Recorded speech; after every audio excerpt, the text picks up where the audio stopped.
매일 아침 하나님과 함께 누리는 하늘의 양식, 오늘 만나.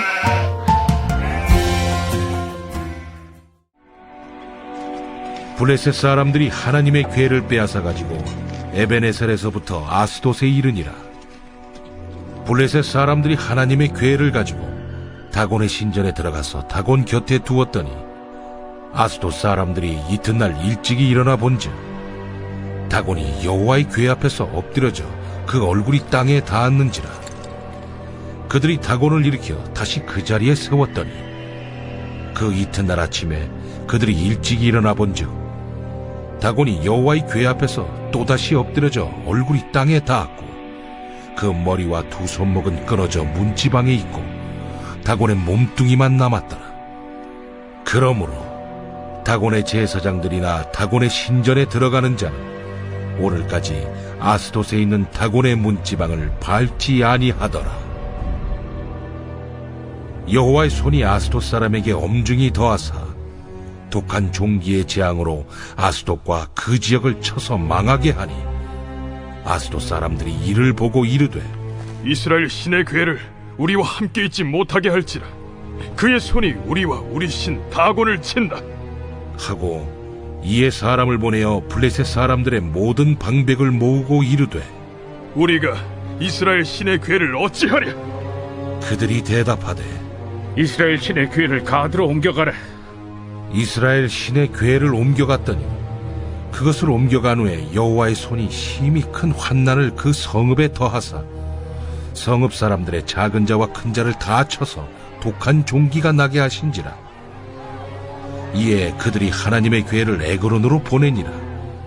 하나님의 궤가 에그론에 이른즉 에그론 사람이 부르짖어 이르되 그들이 이스라엘 신의 궤를 우리에게로 가져다가 우리와 우리 백성을 죽이려 한다 하고 이에 사람을 보내어 블레셋 모든 방백을 모으고 이르되 이스라엘 신의 궤를 보내어 그 있던 곳으로 돌아가게 하고 우리와 우리 백성이 죽임당함을 면하게 하자. 이는 온 성읍이 사망의 환난을 당함이라. 거기서 하나님의 손이 엄중하심으로 죽지 아니한 사람들은 독한 종기로 치심을 당해 성읍의 부르짖음이 하늘에 사무쳤더라. 이스라엘이 블레셋 사람들에게 패배하게 됩니다. 그 당시의 배경에서 이스라엘 백성의 패배는 곧 그들이 믿는 신의 패배였습니다. 이스라엘이 블레셋에게도 패한 것이지만 하나님이 다곤에게 패배한 것이라고 그때 당시의 사람들은 믿었을 것입니다. 블레셋 사람들은 하나님의 임재를 상징하는 언약궤를 다곤 신상 곁에 두었습니다. 자신들이 이스라엘의 신을 정복하여 다스린다는 의미를 가지고 있습니다. 그러나 초자연적인 일이 일어나게 됩니다. 그곳에 있던 다곤 신상이 쓰러지고 머리와 손이 부러진 채로 놓여 있었던 것입니다. 그 누구도 다스릴 수 없는 분, 신 중의 신, 왕 중의 왕이신 하나님의 능력을 바로 하나님께서 그들에게 보이게 된 것입니다. 전쟁의 상황만 살펴보면 이스라엘이 패배한 것 같지만 결국 그 모든 것을 주관하시는 것은 하나님이심을, 역사의 주관자가 하나님이심을 보여주신 것입니다. 하나님의 임재하시는 곳은 정작 그것이 패배하는 것처럼 보일지라도 그곳에는 여전히 하나님의 다스림과 통치하심과 인도하심이 있습니다. 돌아보면 이제 하나님의 임재는 언약궤, 법궤에 있는 것이 아니라 이제 우리 모든 예수를 믿는 각 사람에게 있습니다. 왜냐하면 이제 우리가 하나님의 언약궤이기 때문입니다. 우리가 바로 그 성령의 임재가 있는, 성령이 거하시는 하나님의 성전이기 때문에 그렇습니다. 언약궤가 이방의 많은 곳을 돌아다니며 하나님의 능력을 보였듯 이제 우리도 이 언약궤처럼 성령이 거하는 성전이 되어 우리의 삶으로 온 땅 가운데 하나님의 능력을 드러내게 될 것입니다. 우리의 삶이 하나님의 임재가 있는 언약궤와 같은데 우리도 이스라엘 백성들이 경험하였던 것처럼 우리의 삶이 패배한 것처럼 느껴질 때가 있습니다.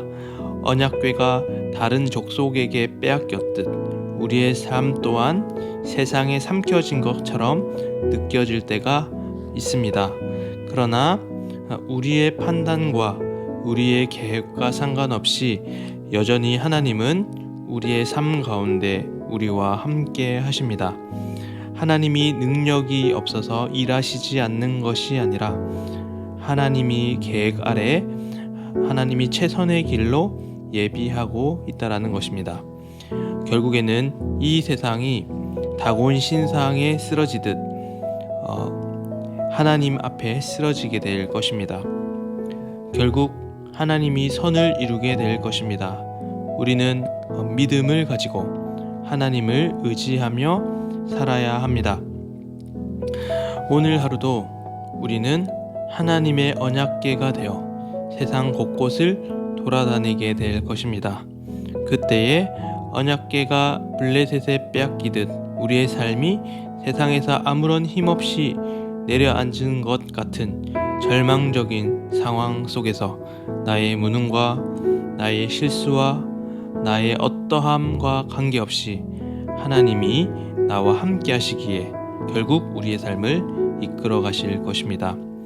하나님이 함께 하시는 삶은 우리의 눈으로 보기에 불행해 보일지라도 결국에는 하나님의 선하심이 나타나게 될 것입니다.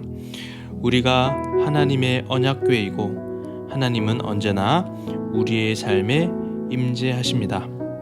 그분을 의지하며 오늘 하루를 살아가시는 여러분들의 삶이 되기를 소망합니다.